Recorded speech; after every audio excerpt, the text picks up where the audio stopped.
జిల్లా పరవాడలో లారీ బీభత్సం సృష్టించింది. గాజువాక అనకాపల్లి రహదారిపై లంక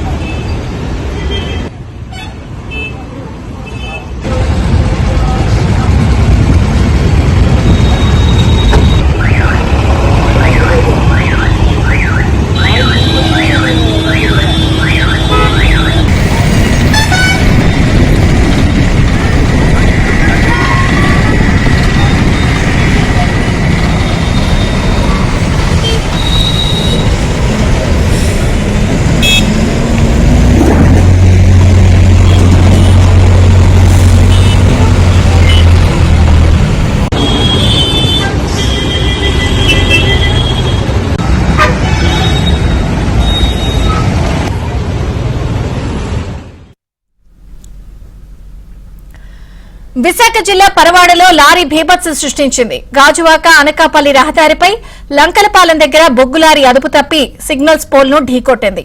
ఈ ప్రమాదంలో కారు, ఆటో పూర్తిగా ధ్వంసమయ్యాయి. ప్రమాదం అనంతరం లారీ డ్రైవర్, మరో ఇద్దరు పరారీలో ఉన్నారు. వాహనదారుల ఫిర్యాదుతో పోలీసులు కేసు నమోదు చేసి దర్యాప్తు చేస్తున్నారు. సిగ్నల్ దగ్గర ట్రాఫిక్ ను పోలీసులు పునరుద్దరించారు.